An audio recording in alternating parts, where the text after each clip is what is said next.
The storage room reeked of rust and fear, not just the metallic scent seeping from old chains or the cold air bouncing off 4 concrete walls, but an oppressive silence, the kind that hovered and watched, telling anyone trapped inside that they were no longer alone.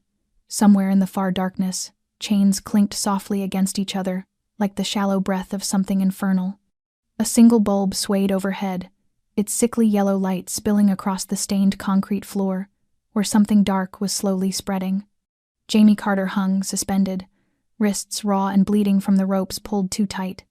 Her breath came fast and sharp, scraping through clenched, trembling teeth, forming faint white clouds in the bitter winter cold of New York. "Just kill me quickly," she whispered, her voice like crushed sand dragging through a torn throat. The footsteps stopped. They resumed again, slow and steady, the stride of a man who had never needed to rush because the world always waited for him. "Look at me." The voice rolled out like velvet wrapped around the edge of a blade, soft yet lethal, the lilt of an Italian accent slicing through the room like the snap of a violin string. She did not look. She could not. Her eyes stayed fixed on the floor where the wet stain continued to bloom. It could have been water or blood. I said, "Look at me." This time, it was no gentle order. The words cut across the air like a whip. Jamie lifted her head, fighting every instinct screaming at her to disappear into silence. And he stood there. Marcus Rinaldi. They called him the Ghost of Brooklyn. Tall and commanding, as if carved from marble and shadow. Even in this place, steeped in violence and despair, he looked as though he had stepped off the page of a fashion magazine, wearing a charcoal gray suit without a single wrinkle. His dark hair slicked back as if he had just left a salon, his sun-warmed skin absorbing the bulb's pale light and turning it almost golden. But his eyes were what made her shiver. Dark brown, espresso deep, unreadably cold. She had seen pictures of him in newspapers, blurry shots from security cameras that never captured the full weight of his presence. Marcus Rinaldi, the man who controlled half of Brooklyn before reaching his mid-30s. The man whose name made judges quietly excuse themselves from related cases. The man politicians crossed themselves over whenever anyone dared speak of him. And now, he was looking at her, unblinking, silent, as if assessing a piece of art or deciding whether it was worth destroying. "What is your name?" he asked. And the way he asked told her this wasn't the first time he'd posed the question. "Does it matter?" Her voice came out stronger than she expected. "Good. She might die here, but she would not beg." A faint smile tugged at the corner of his mouth, almost imperceptible, yet enough to change his entire face. "Everything matters, Jamie. Your name, why you're here, and why the idiots under me thought they could act without asking me first." The calm, almost gentle way he spoke twisted her stomach with a new kind of fear. She had thought he was the one who ordered her abduction, but if he wasn't, then things were far worse. "Jamie," she said, "nothing left to lose. Jamie Carter." He nodded as though he already knew. Then, impossibly, he pulled a small knife from inside his coat. The dull bulb glinted off the blade as he flicked it open with practiced ease. "Please," she whispered, her brief strength dissolving. "Just make it fast." But he did not bring the knife to her throat. Instead, he stepped behind her. She felt the cold metal touch her wrist, heard the rope fibers snap apart, and then her arms collapsed forward, stinging violently as blood surged back into her numb hands.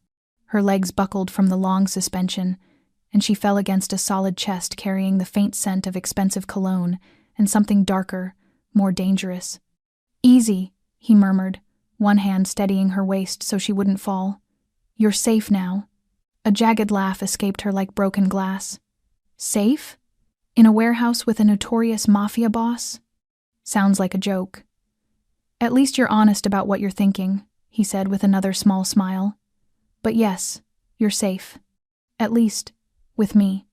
If you're still listening and this story has touched something inside you, take a second to subscribe to our channel. Like and share this video so we can keep bringing you heartfelt stories every single day. And if you don't mind, tell me, where are you watching from? Leave a comment below and let us know which corner of the world this story has reached. We treasure every single message you share. Jamie wanted to pull away, to create distance from the man holding her up, but her legs were limp, betraying every command she gave them. He did not force her to stand, did not take advantage of her weakness, simply held her just enough to keep her from collapsing, but not enough to make her feel owned. That gentleness frightened her more than any violence could. In her mind, Marcus Rinaldi was a monster in a suit, a cold-blooded kingpin with a killer's gaze. But the man in front of her did not move like a murderer. He was dangerous, certainly, but she did not see contempt in his eyes, nor the possessive hunger she had grown used to from others. Only a focused attention, as though she were an equation he was determined to solve. "Why?" Jamie asked, her voice raw after hours hanging in the dark. "Why are you here? If you didn't order this, why save me?" Marcus exhaled softly, as if weighing his words like they mattered. "Because someone under me forgot something basic," he said, his gaze never leaving hers. "No one touches anyone in this city without my permission, especially those who carry the mark." Jamie blinked. "What? Mark?" Marcus did not answer immediately. He stepped back just enough for her to stand on her own if she chose, but kept a hand lightly at her elbow, a quiet anchor. "How long have you been here?" he asked. "I don't know," Jamie whispered, her tongue heavy and thick. "A day? 2? I lost consciousness when the van stopped." Marcus nodded slowly. "They hid you well. I didn't know until one of the hired men started bragging about handling an old piece of cargo." The words made Jamie tremble, not from cold. She wrapped her arms around herself, trying to swallow the rising wave of nausea. Marcus noticed, paused, then pulled a thin cloth from his coat and handed it to her. Not a gentleman's handkerchief, but a soldier's cloth, sturdy and clean. She accepted it, said nothing, but wiped the blood from her wrists. "I thought you ran everything," she said, her voice still sharp. "I've heard your name so many times. The threats, the stories. No one even speaks of you without fear." Marcus smiled, but there was no pride in it. "Good. Fear keeps order in this world.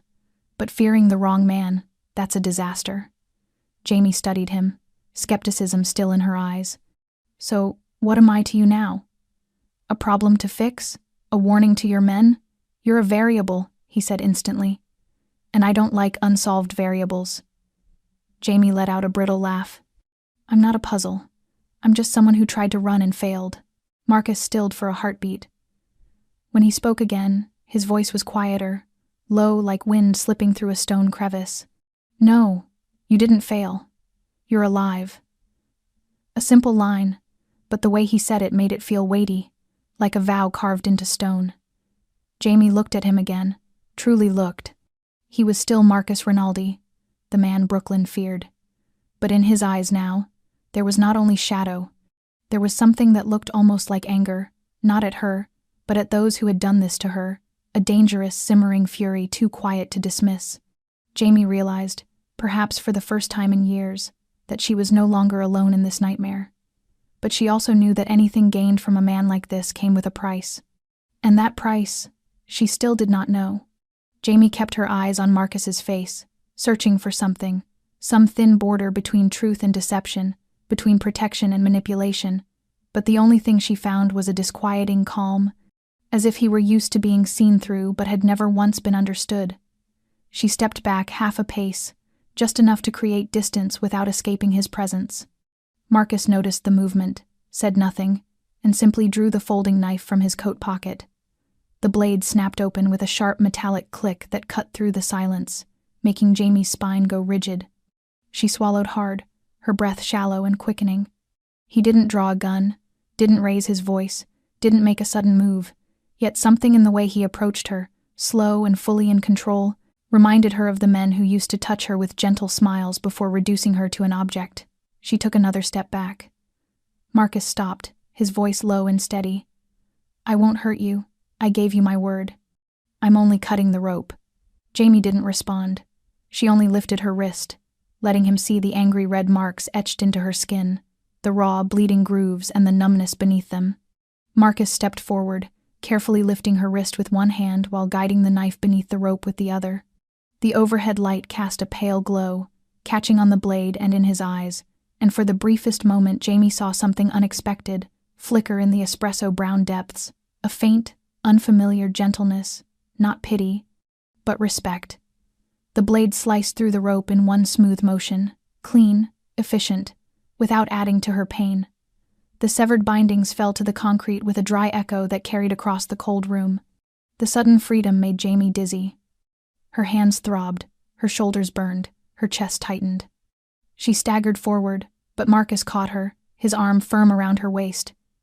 She didn't fight him. She stood still for a moment, long enough for the spinning in her head to settle. She looked up, seeing his face this close for the first time. Marcus Rinaldi wasn't handsome in a flashy, glamorous way. His features held the quiet refinement of a man whose power did not need an introduction. A sharp jawline, a straight nose, eyes heavy with the certainty of someone who had already read every secret in this room. And in that unguarded moment, when their eyes met, Jamie knew he was not a man who could ever be forgotten. Marcus looked back at her with equal intensity, not assessing her worth, not pretending, but seeing her. Clearly, without flinching, she tightened her hand over her injured wrist, a reflex of self-protection. He released her gently, so lightly she couldn't pinpoint the exact moment contact ended. Jamie exhaled slowly and whispered, "Now what?" Marcus slid the knife back into his coat, his voice quiet and even. "Now I find out why you were marked as a target. And after that, we hunt." She blinked. "We?" Marcus didn't smile. His gaze deepened like the bottom of the Hudson River. "You are a survivor. And I am a man who never forgets the ones who made my sister disappear." Jamie froze, her chest rising and falling. A dozen alarms shrieked inside her, but for the first time in 3 years, a small spark broke through the ash, something not quite hope, but a faint sense that if anyone could make the man who once owned her tremble, he was standing in front of her now. Wind hissed through the gap beneath the metal door, sweeping across the dusty concrete floor streaked with dried blood, turning the room into something that felt like an unburied grave. Jamie shivered, not only from the cold but from the silence stretching between them after his last words. "I am a man who never forgets the ones who made my sister disappear," a sentence that was both a threat and a vow. She looked at him, then turned away. She wasn't ready to face the shadow of herself reflected in someone else's eyes, especially a man who could see through the layers she had spent 3 years building. But Marcus didn't let her hide.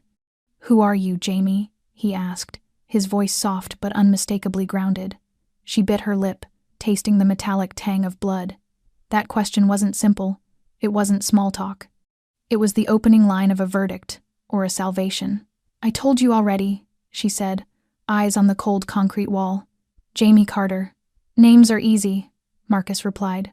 "But who are you, truly? Why did they think you were worth abducting and hauling back here like a lost piece of property?" Jamie closed her eyes. Old memories surged like a flood, screams in the dark, a dim light flickering across a concrete ceiling, a red-hot blade pressed to skin, the burning stench of flesh. She had forgotten how to breathe, how to speak, how to believe she was still human. She had survived by becoming a shadow unnamed, unseen, unheard, and then she escaped. New name, new hair, new state.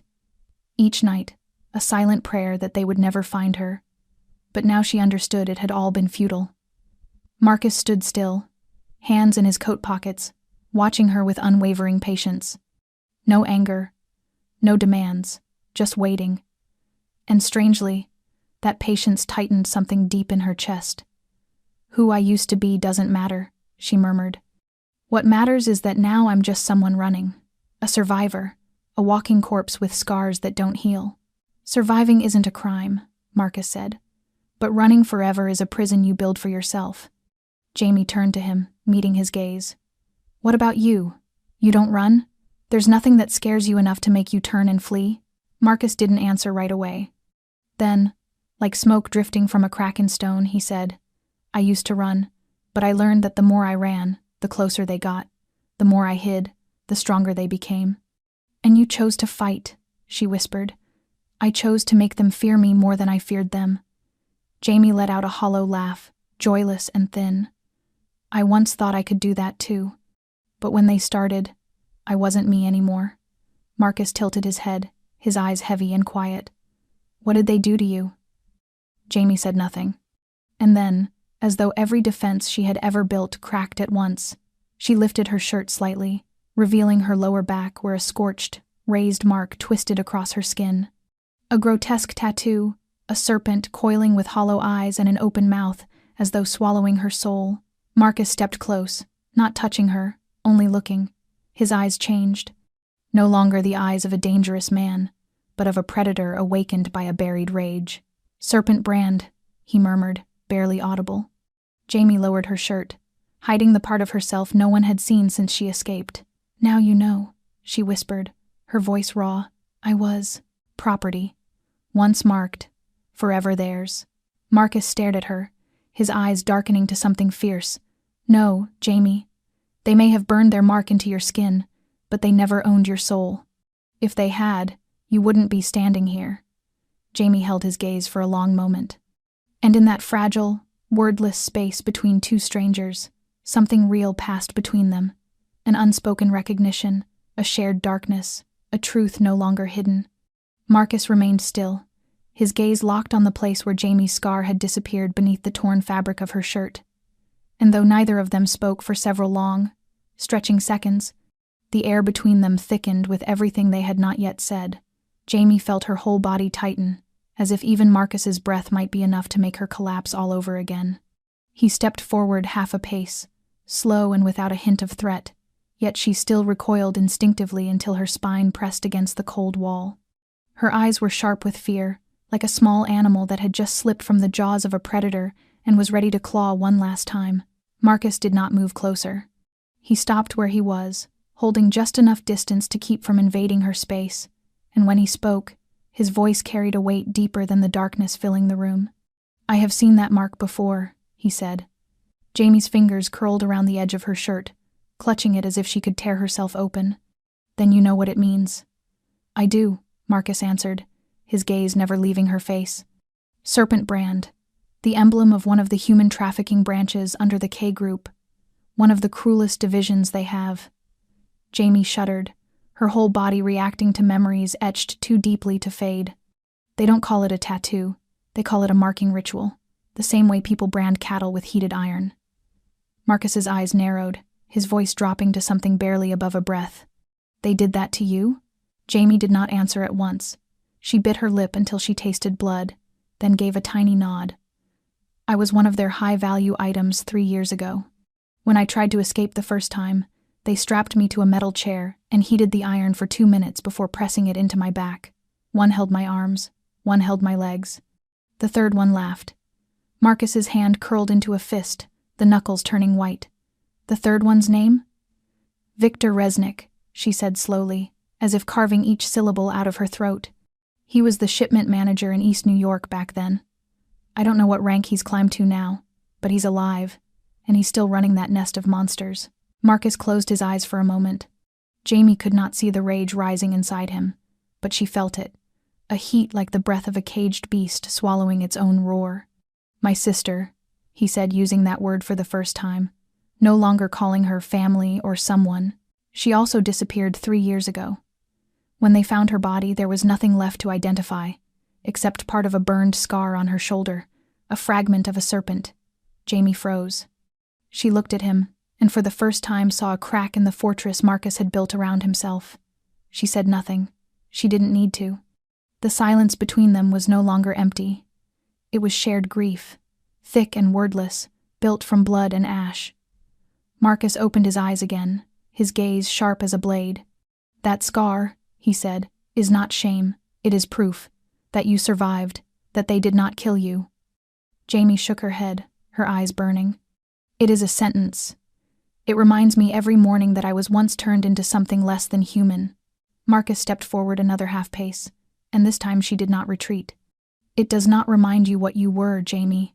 It reminds you that you broke the chains, that you are no longer their property." She looked up at him, and in his eyes she saw no pity, no soft consolation, only a controlled fury and a kind of respect she had not expected any human to offer her. For the first time in years, her chest ached with something she had forgotten, a sense that someone saw her not as a victim, but as a fighter. "I have been running from that scar for 3 years, she whispered. "Every city I passed through, I wondered whether someone would notice it. Whether anyone had seen it before, in the dark rooms where doors didn't open." Marcus tilted his head, his voice a distant rumble like thunder far off. "I see it now. and I cannot ignore it, just as you will never forget." Jamie swallowed hard, the air around them thickening. "If you want revenge," she said, "I won't stop you, but don't drag me into it. I don't have anything left." Marcus looked at her steadily. "I am not dragging you in, Jamie. I am asking you to stand with me." The sentence shook something loose inside her. After years of fleeing, someone dared to look at that scar, not to condemn her, not to pity her, but to declare that it could be the beginning of something else, not an ending, not a verdict, but a call to survival. Jamie went still, her lips pressed together to keep from reacting. She was not someone who sought justice, and she was certainly not someone who chased impossible battles. Yet Marcus's eyes were not like the voices that once lured her into hell. They did not demand. They did not claim. They were simply an open door. And what unsettled her most was that she didn't immediately turn away.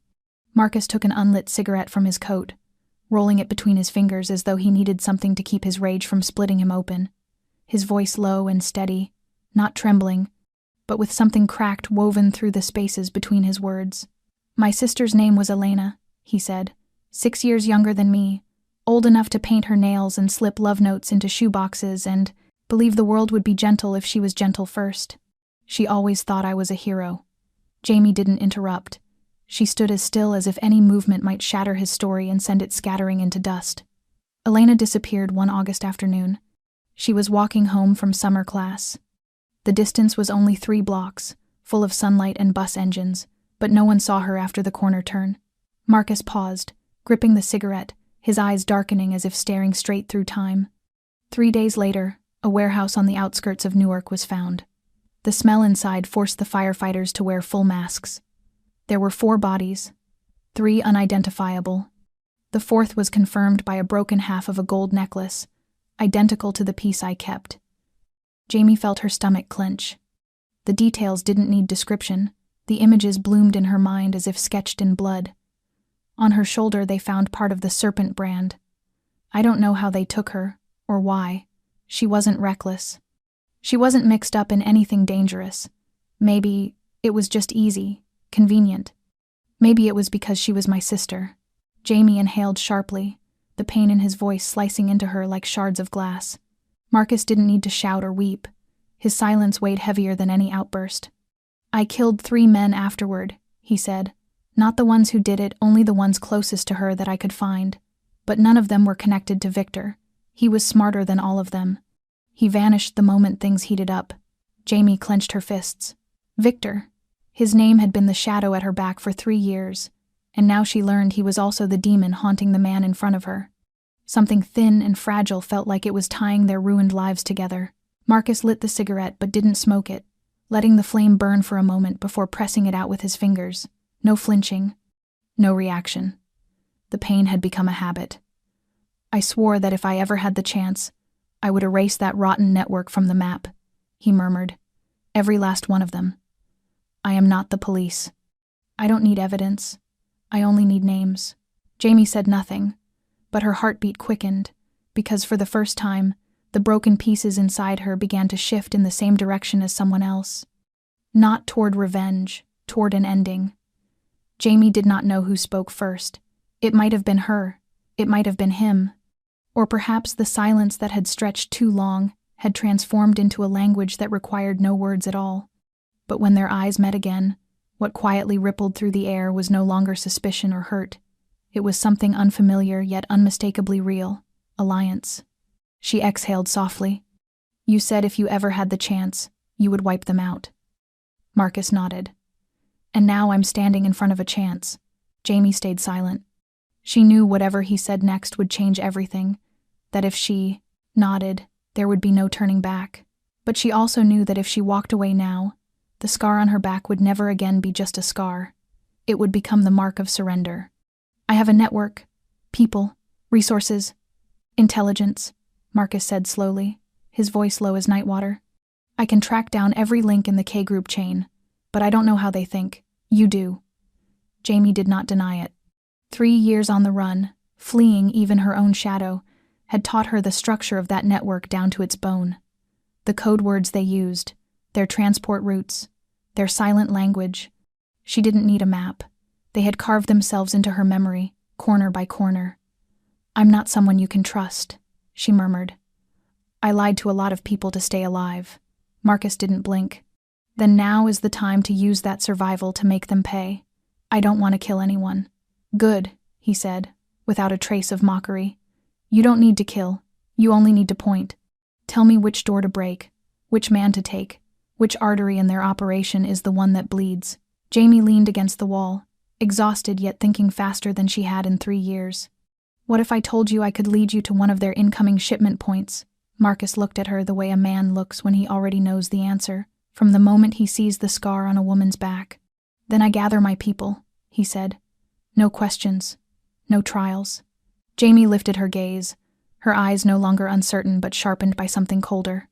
"And what if I tell you I once worked for the government, that I was embedded in that network as an undercover operative?" Marcus did not frown, did not look surprised. He simply studied her, as though the final pieces of a puzzle were falling into place on their own. "You're not an operative anymore," he said. "No. Not since they pulled out of the mission and left me behind. I'm nothing now." "Then now you are simply yourself." The words sounded simple, but they carried the weight of a verdict. Jamie gave a brittle laugh. "And what is myself? Someone betrayed, stripped, branded like cattle?" Marcus shook his head, his voice cold as wind threading through a graveyard. "You are a living witness, the only person who ever walked out of their hands with her memory intact. And if you agree to work with me, we won't just cut down a branch. We will rip out the entire root." Jamie looked at him longer than usual, not searching for lies, but searching for something she thought she had lost long ago. Meaning, "I have conditions," she said. Marcus nodded once. "Say them. I want to know every plan, no secrets, no manipulation." Agreed.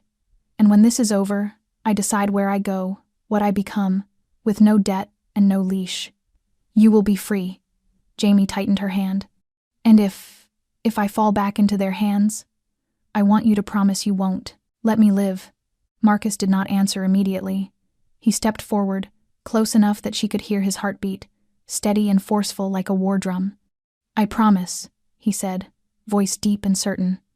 "But I also promise this. I will not let that happen." Jamie nodded without another word. In that moment, in a freezing warehouse with 2 people who believed they had nothing left to lose, a pact was forged. No paper, no lawyers, no witnesses, only 2 scars, and a promise. The warehouse was so silent Jamie could hear the whisper of her own clothing as she turned. The agreement was set, but both of them understood there was no room for mistakes now. She looked at Marcus under the dim overhead bulb, which cast his face half in light, half in shadow, as if mirroring the nature that lived inside him. She once thought she knew what survival meant, but standing here now, she understood something new. Survival wasn't merely breathing, it was knowing what price she was willing to pay to finally be free.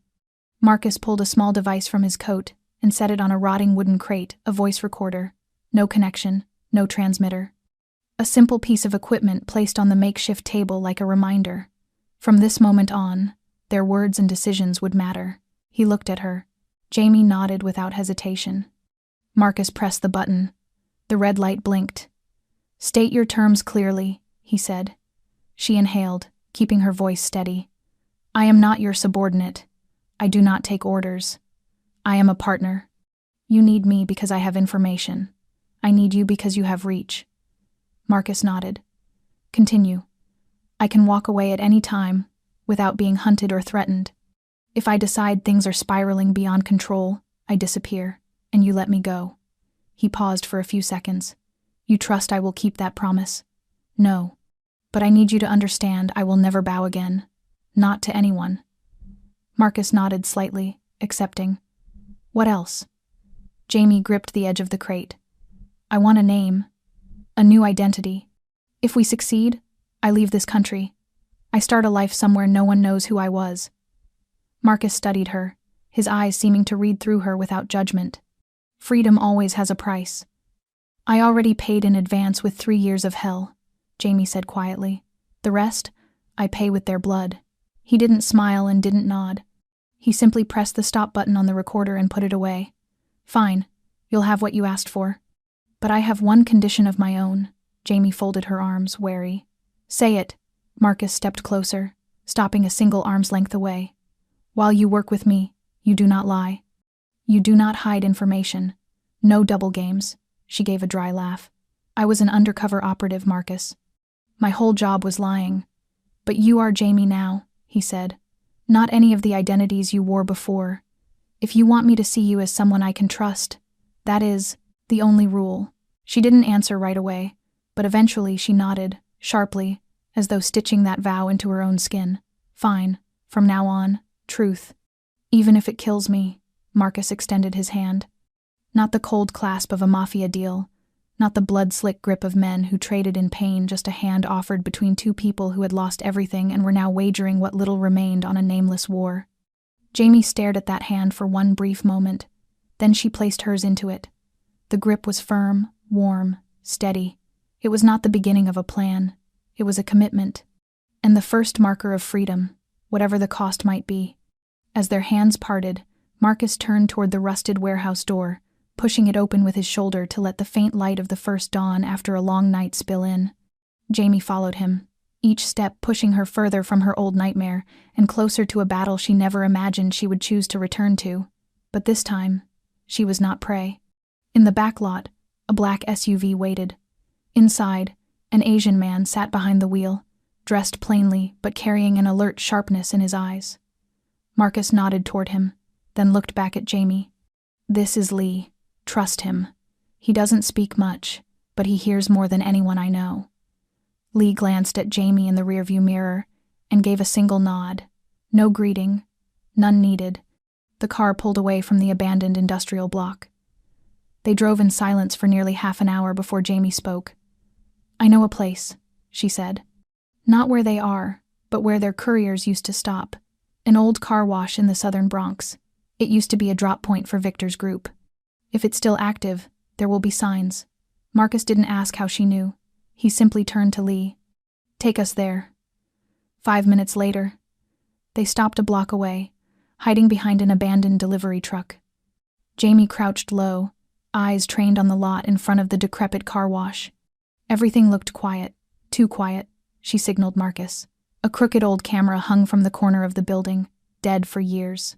The metal gate was halfway down, just enough to obscure a small cargo van inside. No people, no sound. But when they crossed the overgrown grass and slipped through the side door, Jamie knew the feeling in her chest had been right. Someone had been here recently. The smell of cigarette smoke was still fresh. A tire track etched into the dusty concrete, and on a broken control table sat a device Jamie never thought she would see again. A mobile signal receiver used to tap into low-frequency internal radio chatter. Lee turned it on. Static screeched for a few seconds before a voice bled through, warped by interference but unmistakably real.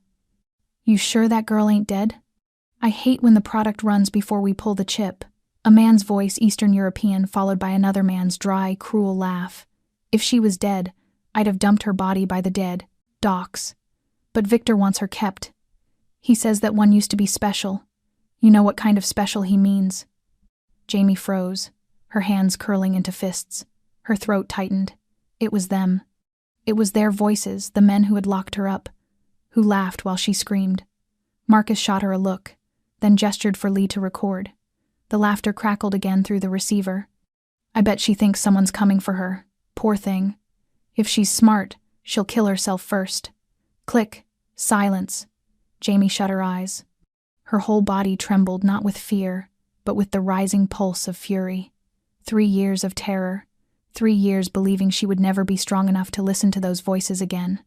But now, hearing them, the only thing she wanted was to make them scream. Marcus lifted the receiver, staring at the blinking signal light. This frequency isn't something civilians can access. They're still operating like a closed organization. Lee pulled out a recording drive, plugged it in, and began saving the file. Marcus turned to Jamie. Recognize any voice? Jamie nodded. The one who laughed first is Anton Resnick. He used to handle transport in eastern Queens. The other one? I'm not sure. Maybe Luka or Petrov. I need to hear more. Marcus placed a hand on her shoulder, not gripping, just present. You will hear more, I promise. But for now we go back, prepare the next step. Jamie didn't answer. But in her eyes, for the first time in years, There was something besides fear. A flame. And that flame had just been fed by the voice of a man who once believed she would never dare return. Back at Marcus's temporary base in Long Island City, Jamie stood before a wall-sized map covered in markings, strings, and grainy black and white printouts. Lee was scanning the low-frequency signal they had pulled from the car wash, while Marcus watched in silence from behind her, his sharp gaze sketching out an entire movement pattern inside his mind. Jamie pointed to a red dot on the map, marked as Warehouse 17, near the old rail line in eastern Queens. Her voice was steady. This is where Anton used to stop when he handled the east sector. If they're still following the old structure, this is likely a transfer or storage site. Marcus nodded and signaled for Lee to prep the team. No police, no federal agents. This was a raid done Marcus's way. Quiet, precise, and leaving no one breathing if they chose to fight back. That night clouds smothered the sky. A thin rain fell, turning the pavement into a blurred mirror of streetlights, as if ghosts were waiting beneath the surface. 4 black SUVs running without headlights rolled to a halt in the decaying industrial zone, where rusted containers and crumbling buildings stood like relics from a forgotten era of freight and steel. Dressed in black, Jamie blended into the formation like a piece of moving shadow. Her heartbeat was slow and deep, not from fear but from something close to reclaiming a piece of herself. Lee signaled with his hand. Marcus took point. The team split into 3 groups, circling the warehouse. Jamie and Marcus moved along the side route, where an old metal door hung chained with a rusted lock. A soft click, and the lock fell away. No alarm, no reaction, only the cold, oil-stained air slipping out from the darkness within. Inside, the warehouse was black as ink, save for a few thin shafts of light dripping through the high ceiling. A delivery truck sat in the middle, and beside it were 3 men loading crates. One of them was Anton Resnick. Jamie recognized him instantly, the same fitted clothes, the same neat haircut, the same crooked grin that looked like he was sneering at the world itself. Marcus raised his hand and pressed his thumb down twice. The signal. 3 seconds later, the main doors crashed open. Lee's team stormed in from both sides. Shouts erupted. Flashlights exploded into light. One of the men reached for a gun but dropped dead before his fingers touched the trigger. Anton spun to run toward the back exit and froze. Jamie was standing in the narrow passage, a Glock leveled at his chest. His eyes flickered surprise, then recognition. His mouth opened, but before he could form a single word, Marcus's voice sliced the air from behind her, cold as steel. "Don't waste breath. He's yours." Jamie stepped forward, each step anchored and controlled. Anton gave a strained laugh. "Didn't think you were still alive." Her voice cut through him like a blade slicing paper. "You should have known the day you let me escape." He glanced around, realizing he was surrounded. He dropped his gun slowly and raised his hands. "I know what you want. I can give you names, addresses, hell, even where Victor is hiding. Don't kill me." Marcus didn't move. Jamie didn't blink. "You're not leverage," she said. "You're living evidence. I'll keep you breathing just enough to talk." Anton was bound, dragged out like a sack of meat. A few others were taken alive. The rest lay motionless on the concrete floor. The entire raid lasted fewer than 8 minutes. But for Jamie, those 8 minutes were an entire lifetime turning over to a new page. When they stepped out of the warehouse, heavy rain began to fall. Jamie lifted her face, letting the icy drops run down her skin. For the first time, she didn't feel soaked in fear. She felt something closer to hope. Anton was handcuffed with plastic restraints, a wet rag shoved into his mouth, bruises blooming across his back from the struggle. He was shoved into a small room behind Marcus's temporary base, once a storage area for mechanical equipment, now an unofficial interrogation cell. No excess light, no windows, just a cold metal table, 2 chairs, and a hidden camera in the corner. Jamie entered without a sound, like a specter. Marcus stood behind her, hands off. He knew this confrontation wasn't his. This was the moment Jamie had to face the darkest part of her memory. She looked at Anton, the man who had once been her nightmare made flesh. He panted through clenched teeth, his eyes flickering between fear and arrogance. She pulled the rag from his mouth, not fast, not slow. Anton spat water onto the floor and gave a crooked smile. "I know you won't kill me. You need me." She didn't react, just pulled a chair and sat down, eye to eye. Maybe, she said, but that doesn't mean I forgive or forget. Anton tilted his head, his nasal voice carrying that familiar mocking lilt. Didn't think you were alive. After that night, you disappeared like smoke. We thought you were dead under the docks. Jamie didn't blink. That was your plan, wasn't it? Brand me, torture me, and when I had nothing left to sell, dump my body like trash. Do you know how many never made it out? Anton shrugged. Business. Don't be emotional. Jamie rose suddenly, leaning in close, her shadow swallowing him. You think this is just emotion? Her voice dropped to a lethal whisper. You think I'm just some broken girl who got lucky and ran away? Anton stared at her, unsettled by the absolute lack of fear in her eyes. You were merchandise. High value maybe, but still just merchandise. I spent 3 years watching you, Jamie said, her voice cold as ice. I memorized the routes, the shift changes, the way Victor discards people when they become liabilities. I know you, Anton, and I know that right now, to Victor, you are already dead because you let me find you. Anton's eyes widened slightly. He swallowed hard. I'm not here to negotiate, Jamie continued. I'm here to finish what you started, not for myself, for the others, for people like Elena Rinaldi. The name fell into the room like a stone dropped into a still lake. Marcus stiffened behind her. Anton frowned, searching his memory. That girl? Yeah, I remember the name. Screamed a lot. Weak one. Didn't last 2 days. The words had barely left his mouth when Jamie struck him. Her hand cracked across his face, not fueled by blind rage, but by something sharper. Justice. Anton toppled backward, chair clattering, blood spilling from his lip. Marcus didn't stop her. No one did.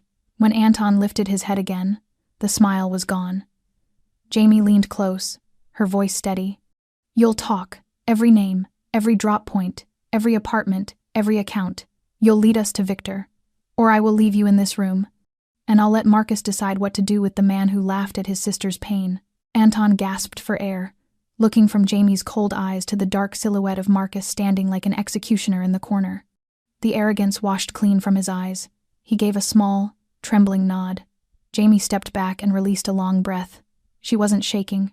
She didn't cry, but she knew she had just crossed a door. She could never return through. She was no longer a victim, no longer just a witness.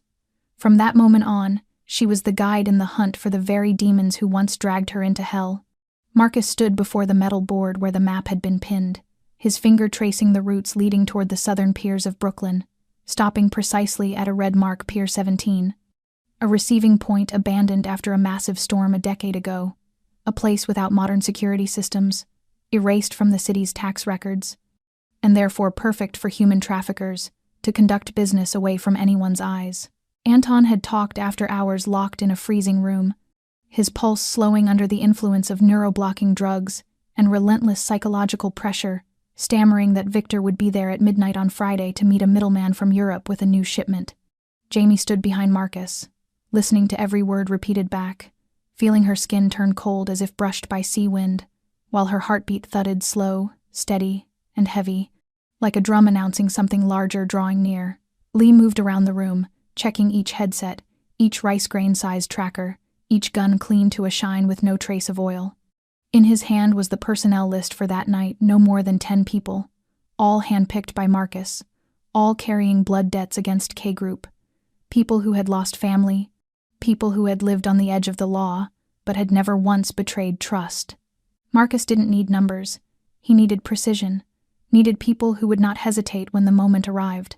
Jamie stepped closer to the map, her eyes landing on the container yard behind the main warehouse, the place where she remembered seeing Victor walk out of a cold metal room, holding a cup of hot coffee and laughing as if savoring someone's pain behind a closed door.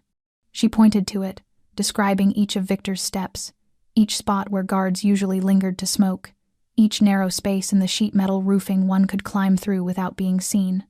Marcus didn't ask how she remembered so clearly. He simply looked at her and nodded once, as if confirming she was now an essential part of this plan. That night, the sky was the color of poured concrete, and the wind coming off the water was so cold it made the spine tremble. Unmarked vehicles were scattered around the pier, quiet and unremarkable. Everyone wore black, earpieces pressed tight, silencers strapped to their backs along with high-dose sedative injectors. Marcus stepped out first, his eyes sweeping the empty, dim landscape, as if peeling back layers of darkness that he already understood too well. Jamie followed close behind, and for the first time in years, she wasn't running from the place that had taken everything from her, she was walking into it. Deliberate, cold, unwavering. In her ear, Lee's voice came through, steady as a metronome. The West group was in position, the East group was, awaiting signal. Marcus made a small motion with his hand, and silence fell over all of them. Time stretched so tight it almost choked. Then an engine roared in the distance. Headlights cut through the thin veil of mist, illuminating the containers. The back door of a large truck swung open. A man in a long coat stepped out, hands in his pockets. With a gait so familiar, Jamie's hand tightened involuntarily. Victor Resnick, the man who had started everything, who had laughed at her pain, and at Elena's materialized like a ghost, stepping out of reality. Marcus tilted his head slightly, eyes never leaving the target, and then he spoke one word: begin. Victor walked out from behind the truck with the confidence of a man arriving at a boardroom meeting rather than an illegal exchange in the dead of night. He wore a long silver-gray leather coat, the high collar hiding half his face, but his eyes were unmistakable, cold, sharp, like metal honed by years spent among blood and screams. Jamie crouched behind a container barely 20 meters away, every muscle coiled like a bowstring pulled to its limit. Her hand hovered near the trigger, but her gaze was locked entirely on him. He was speaking to another man, likely the European middleman Anton had mentioned. His voice carried just enough for the recording device hidden in the overhead lamppost to capture it clearly. "You're late. I don't like waiting." The other man's voice was low and foreign, tinged with the Balkans. "There were complications. Where's the sample?"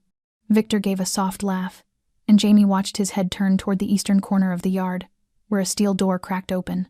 From the darkness, two men dragged out a young woman, hands bound, mouth gagged, hair tangled, eyes wide with terror. She couldn't have been older than 20, and Jamie felt her throat close. A replica. A memory resurrected. Victor approached, lifting the girl's chin between two fingers as though examining a rare artifact.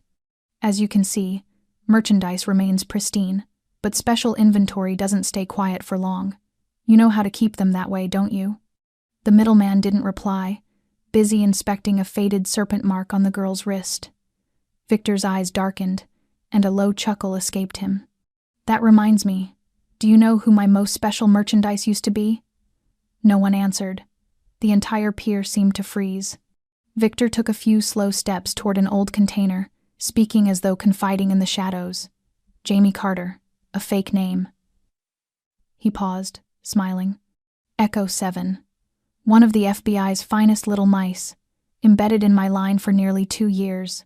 She thought I didn't know, but I always knew." Jamie heard every word like a blade slicing into her ear. Marcus heard it too, not far from her, his entire body gone still. Victor continued, almost with theatrical pleasure. "She was good at pretending, good at lying. She cried so beautifully, begged so, beautifully. And when I let her live, let her believe she escaped, that wasn't failure. I wanted to see how she would live knowing she was just a pawn whose turn was over." He turned abruptly, staring into a dark corner, his voice slicing the night. "Are you listening, Jamie? I know you're here." Jamie's finger tightened on the trigger, cold sweat prickling down her spine. Everything blurred around her except his voice echoing inside her head. "I hope you enjoyed those 3 years of freedom. Because tonight, I'm going to burn every memory you have all over again." From his vantage point, Marcus felt something cold crawl up his back. He glanced toward Jamie. She wasn't speaking, but her face had gone pale, not from fear of being exposed, but from a deeper wound being dragged into the open. Not by Victor, by the truth. Because Jamie knew the story she had left in the dark. The story that said she was just a victim was no longer whole. She had been an agent, she had lied, and now Victor was revealing it exactly the way he wanted. Like a trap, not for him, but for trust. Jamie stepped back, her shoulder trembling. Marcus said nothing. His eyes stayed on her. No anger, no judgment. But something was rising slowly behind them, caution. Jamie understood. In the moment, Victor revealed the truth. It wasn't just her life that had been placed on the line. It was the fragile thread between her and Marcus stretched thin, waiting for one breath too many to break. Jamie stood frozen behind the steel container, every word Victor had spoken still echoing in her mind like a hammer striking metal. Echo 7. FBI. There was nothing left to hide. Not from Victor, and especially not from Marcus.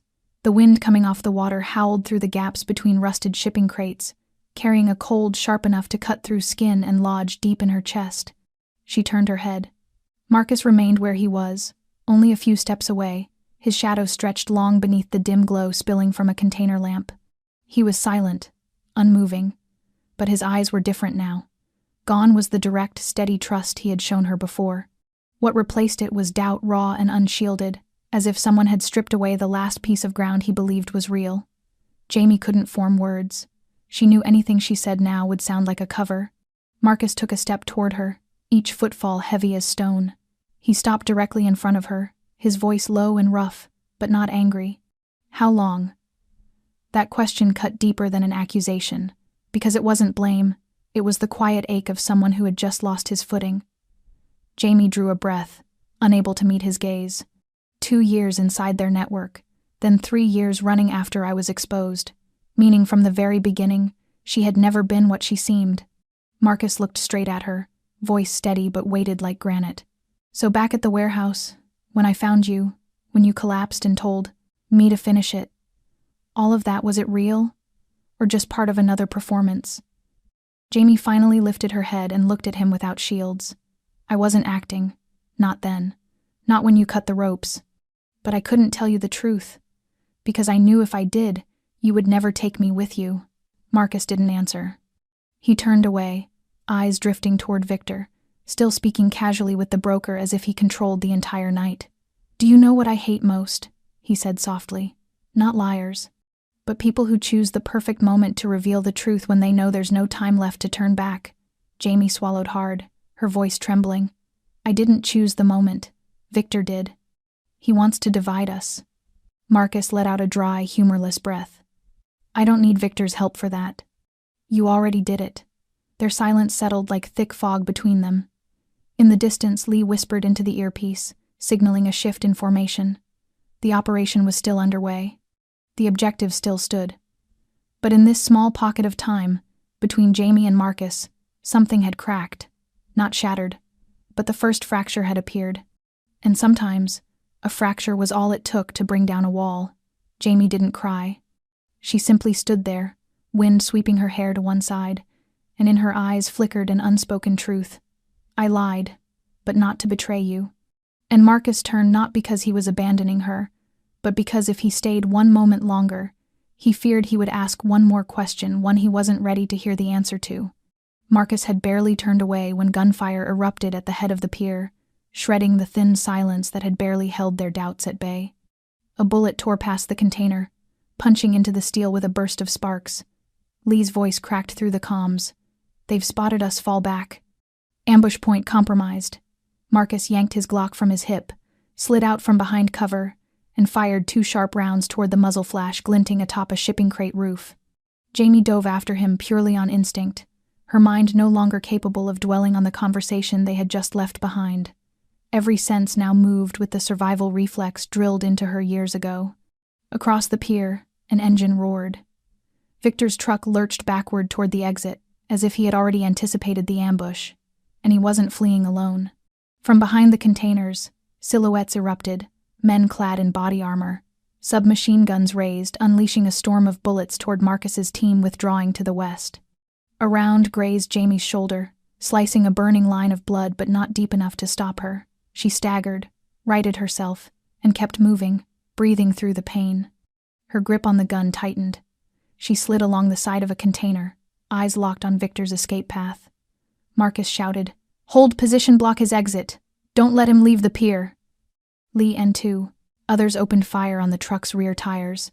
Both exploded, rubber flying, but the vehicle kept dragging itself forward, scraping past spilled crates and a leaning old lamppost.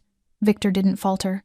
He ducked lower, signaling his guards to swing open the truck's back door and yank the bound girl toward the cab, using her as a shield. Jamie's veins iced over. Not again. She wouldn't let another girl take the suffering she had endured. "Marcus," she screamed. "Don't let him take her." Marcus rolled behind an abandoned forklift, took aim at Victor, but before he could fire, a mercenary lunged out, gun aimed at his chest. The shot rang out. The mercenary slammed to the ground. Jamie had fired, her hands trembling. She rushed to Marcus, pulling him to his feet. They exchanged no words, but the look between them was an understanding. This battle had no room for personal wounds. In the distance, Lee shouted, "Cut him off, rear gate now." A barrage of bullets followed, striking the truck's fuel tank. Flames burst through the metal, lighting the night in searing gold.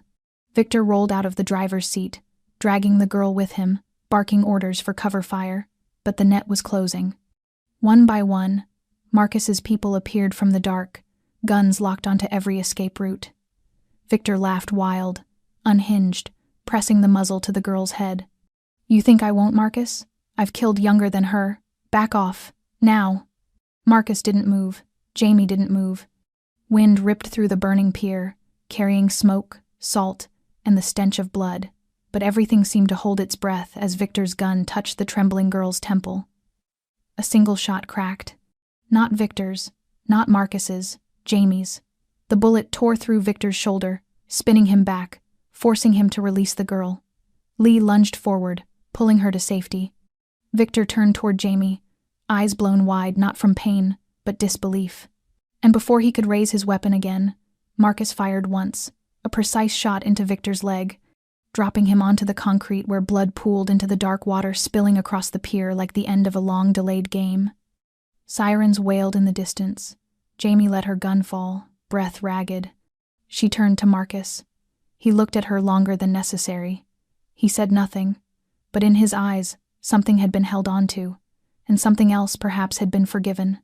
The wail of approaching police sirens grew sharper with each passing second, the flicker of red and blue lights bleeding into the darkness like restless veins pulsing across the night. The entire harbor lay smothered in the aftermath of gunfire, thick with smoke, ragged breathing, and the acrid scent of burning rubber. Victor was still on the ground, his leg torn open by the bullet, blood soaking through his leather jacket. Yet he was alive, conscious, and his eyes still carried that stubborn glint, the look of a man who believed this wasn't the end. Jamie stood only a few steps from Marcus, her pulse still racing from the final shot she had fired. But she was no longer trembling, no longer retreating.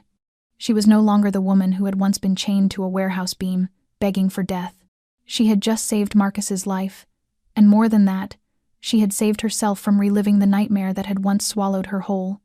Marcus moved toward Victor, about to signal Lee to restrain him, when a sudden noise rang out from atop the nearby container. Jamie snapped her head upward, her heart seizing as she spotted the silhouette of a surviving sniper taking aim at Marcus from only a few dozen meters away. No one else reacted in time, no one except her. Instinct overtook thought. Jamie lunged forward, slamming into Marcus and shoving him aside, both of them hitting the hard concrete just as the bullet tore into the steel behind them, sparks exploding like fireflies. Pain shot through Jamie's shoulder as they fell, but she held on to Marcus, shielding him with her body. When he lifted his head, he saw her eyes on him, not the eyes of someone who needed saving, but of someone prepared to sacrifice without hesitation. Marcus pushed her aside, rising sharply just as Lee and the rest of the team opened fire on the rooftop. The sniper was hit, tumbling off the container in a heavy, final thud against the concrete below. Silence swept over the pier again, broken only by the rapid thud of Jamie's heartbeat hammering against her ribs. Marcus knelt beside her, and for the first time there was no distance in his gaze. Why? The question needed no long explanation. Her breath trembled, warm and shallow, with blood still trickling from her earlier wound. "Because I don't owe you," she whispered. "I chose to. Not because of the past, not to make up for anything, but because I want to protect what's left." Marcus held her gaze for a long moment before offering his hand, pulling her to her feet. That hand felt warm and steady, just like the night he had freed her in that dark warehouse. But this time, neither of them was bound. Neither of them was a victim. They stood amid smoke, spent shells, and the ruin of impossible choices, but they had survived it together. Jamie turned toward Victor, now tightly bound, his face pinched with pain, yet turned away from her as their eyes met. His power was gone, his voice silenced. His ending was not death but utter helplessness. And in that helplessness, Jamie understood that the victor was never the one who fired the last bullet. It was the one who could still stand and face forward after being dragged to the deepest edges of darkness. Marcus placed a hand on her shoulder, a gesture not of pity but recognition. She was no longer merely a living witness. She was part of this fight in her own right, and it was far from over. But next time, she would not be waiting to be saved. She would be leading the charge. Marcus pressed a hand to his earpiece, Lee's urgent voice cracking over the comms. "We have a problem. I don't see little Lucia in the safe zone." Jamie's blood ran cold. She whipped her head toward Victor, who still lay motionless beside the container, his limbs bound but his mouth curled into a small, smug smile, utterly unbecoming of a defeated man. He had been silent since being captured. No resistance, no protest, only a restless flicker in his eyes as if awaiting a perfectly timed reveal. Jamie stormed toward him and grabbed his collar, yanking him upright. "What did you do to her?" Victor lifted an eyebrow, his shoulders shaking in a faint, mocking chuckle. "Not me. I'm right here, aren't I? But I always prepare." Jamie's grip tightened until her knuckles blanched. "Don't play games with me. Where is she?" Victor turned his eyes toward Marcus, then slowly back to Jamie. "She's your reflection. Don't you see it? The eyes, the anger, the fear tucked away beneath it. I just thought, it would be a shame if you had to watch it happen again. Like Elena," the name was a blade sliding effortlessly beneath her ribs. Jamie staggered back, choking on air. Marcus drew his gun and pressed it to Victor's forehead, his voice a low growl. "You do not get to say her name." But Victor simply closed his eyes, breathing out softly, like provoking them was the last move in a game he had already played to completion. A phone rang. The device in Victor's coat pocket buzzed violently. Lee snatched it and glanced at the screen. No caller ID.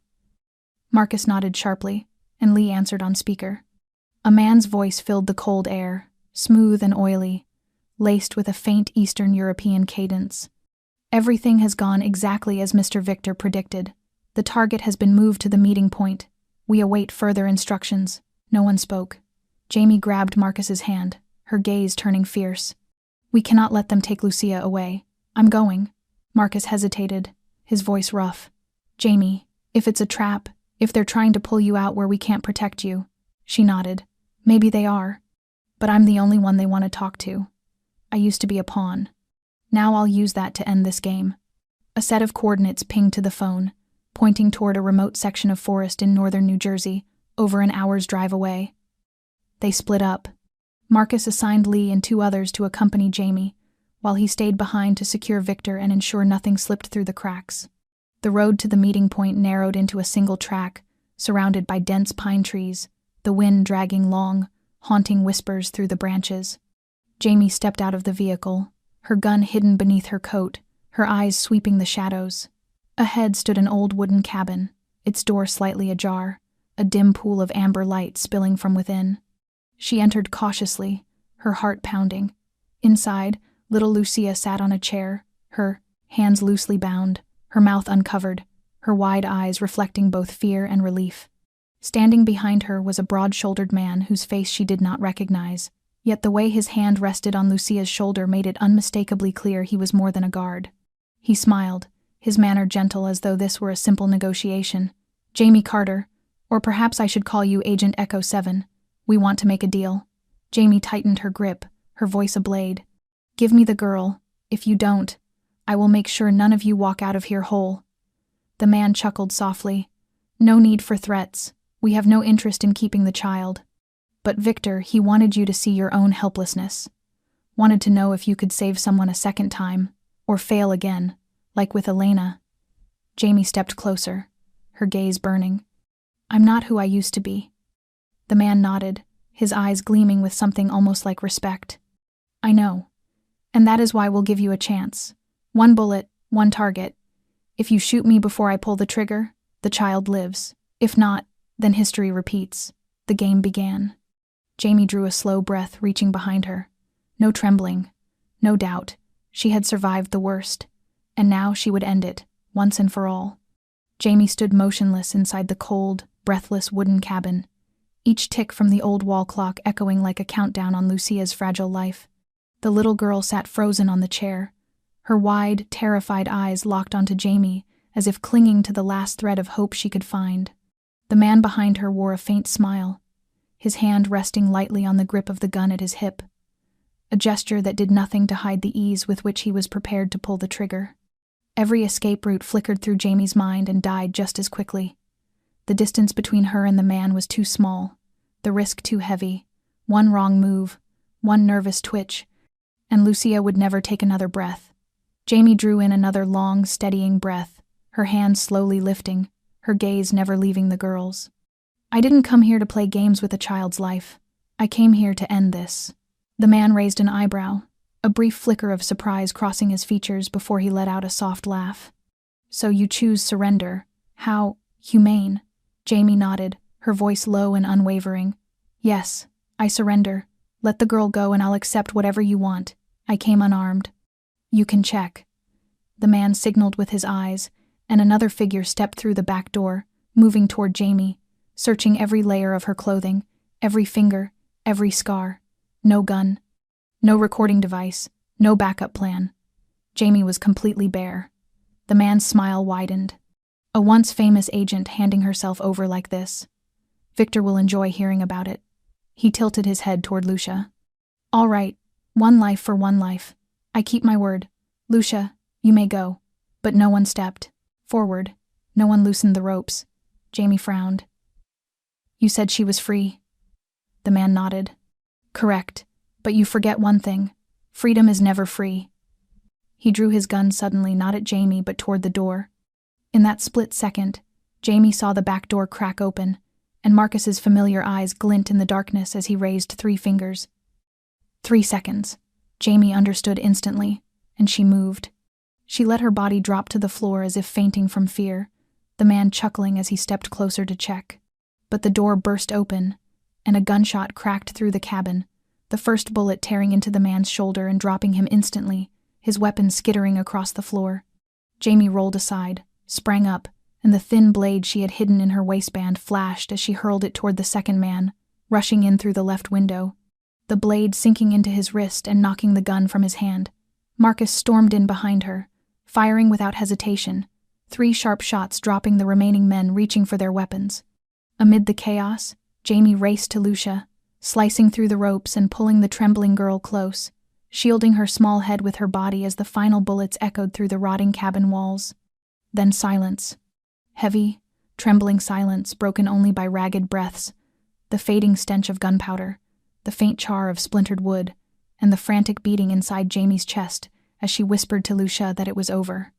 Marcus approached slowly, taking in the scene before him, his eyes lingering on Jamie, who had willingly surrendered her life for a child, then weaponized that surrender into the perfect strike. He said nothing, merely retrieved the discarded gun and swept the room methodically to ensure no threat remained. Jamie lifted her head, her eyes meeting his in wordless understanding. A single nod passed between them. No thanks needed, no explanation owed, only recognition. She had changed. She was no longer Echo 7, no longer the broken captive begging for death. She was the woman who saved this child because she chose to, and for Marcus, that was the woman he could trust. The thrum of a military helicopter carved through the sky above the New Jersey forest as Jamie and Marcus escorted little Lucia back to the temporary command post near the highway. The special operations team had already swept away the last remnants of Victor's men, and the wooden cabin burned quietly behind them, consumed by a small electrical fire sparked by the smoke grenade. Jamie sat in the back seat of the vehicle, Lucia curled into her arms, her eyes on the deep violet horizon, where the first hints of dawn slowly brightened the world. No one spoke during the drive back to the safe facility, but there was no distance between them anymore. No need for gratitude, no apologies left unsaid. They had crossed the final threshold, through survival, through choice, through trust and action. When the car halted before the fortified compound on the outskirts of Brooklyn, Lee stepped out first, signaling the guards to spread out. Jamie climbed out, and immediately her gaze landed on a face she had hoped never to see again. Victor stood in the courtyard, his hands cuffed, 2 guards flanking him, the wound on his leg still seeping through hastily wrapped bandages. He smiled when he saw her, as if he had been waiting for this moment all along. Jamie walked toward him slowly, each step measured by her breath. No one stopped her. No one needed to. Victor lifted his chin. I know you won't kill me. You're the kind who needs rules to feel righteous. But me? I am the rule.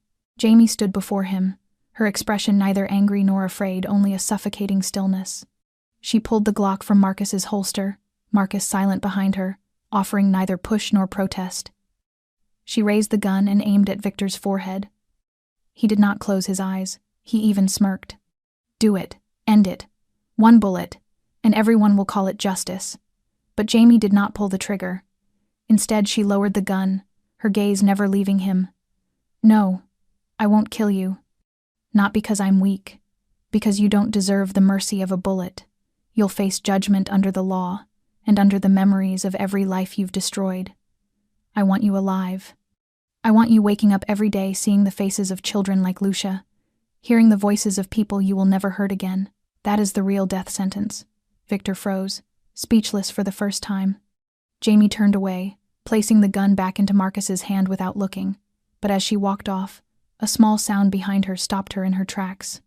Victor had lunged for the sidearm of one of the guards, his blood-slick hand curling around the grip. Jamie spun on instinct, but too late. A gunshot cracked through the cold morning air. Not from Victor. From Marcus. One bullet, straight into Victor's chest. His body collapsed to the concrete like a burlap sack torn open at the seams. This time, it truly was over. Jamie stared at his lifeless form. No sorrow. No regret. Only a period. Not marking Victor's end, but her own awakening. Echo 7 was gone, buried with the man who once believed he could control her life. But Jamie Carter remained. Alive and free.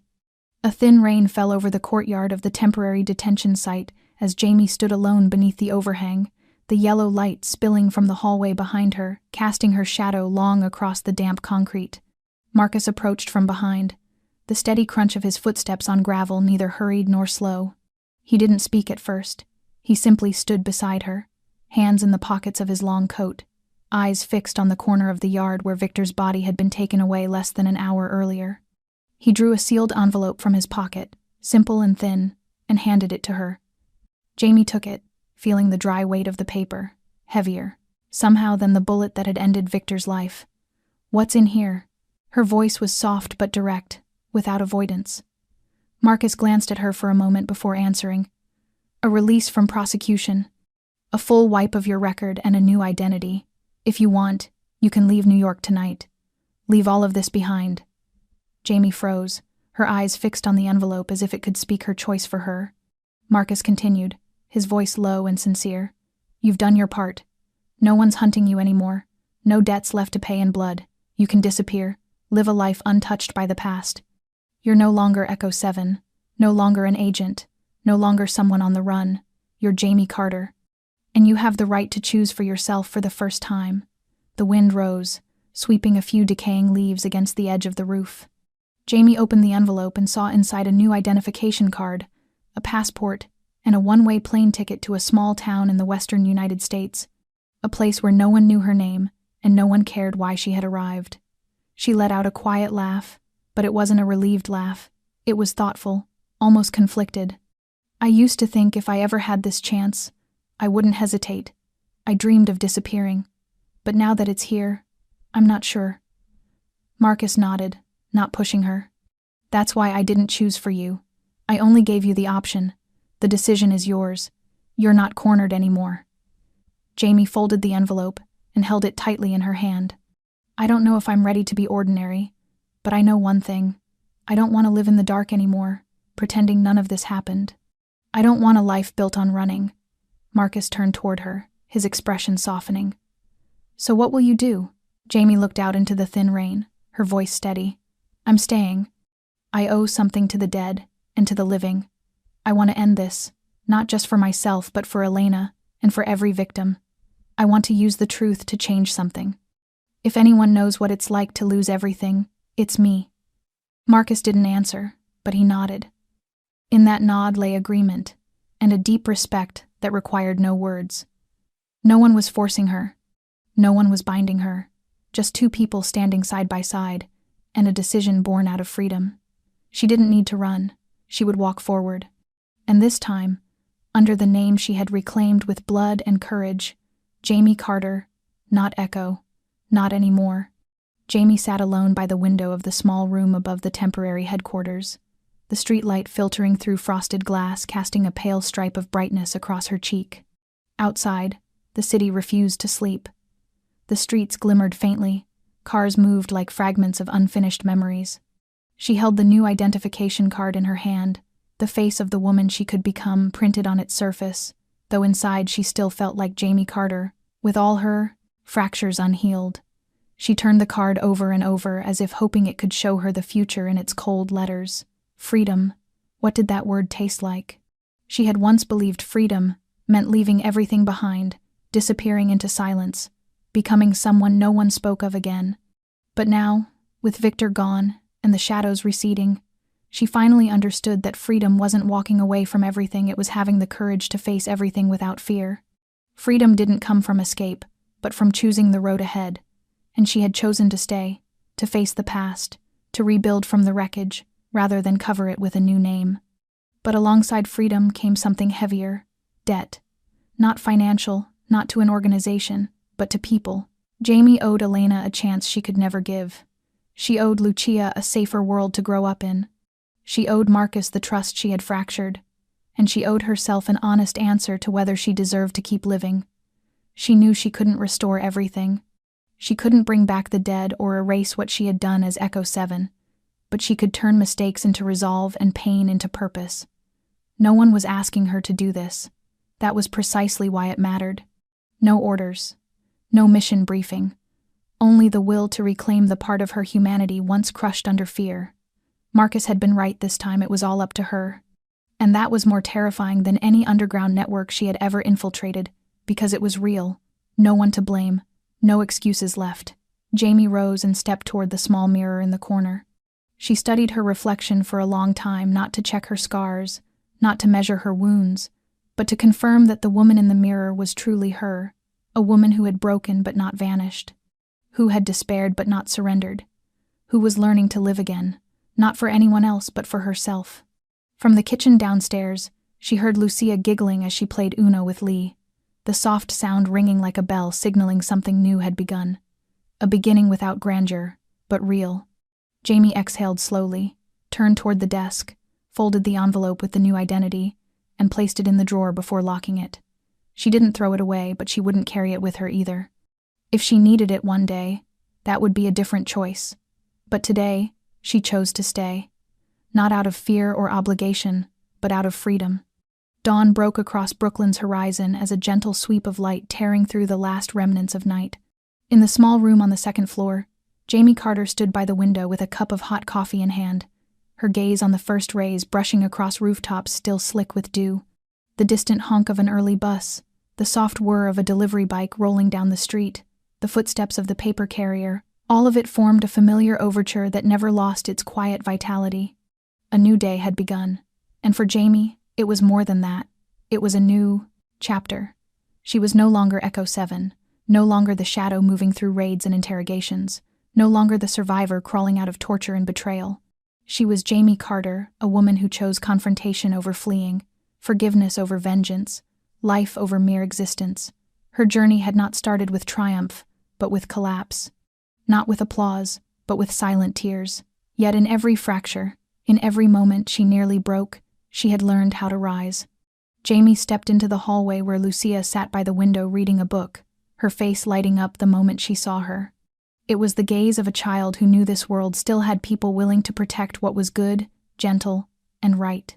Jamie smiled and sat beside her, saying nothing, simply sharing a peaceful moment after too much storm. Life twisted in unpredictable ways, dragging us down at times, but as long as we didn't give up, hope remained.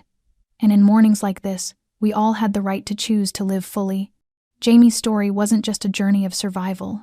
It was a reminder that every person can find themselves again after breaking. That was the truest lesson in her story. Freedom isn't something handed to us. It's something we claim when we dare to face our pain, forgive ourselves, and begin again, even with the smallest step. And if you've followed her story and feel your heart stirred, we hope you'll share your thoughts in the comments. How did Jamie's journey resonate with you? Did it remind you of someone in your life? Have you ever stood at your own crossroads between forgiveness and fear, between holding on and letting go? Tell us. Your reflections are the fuel that keeps us creating stories that touch the deepest parts of the heart.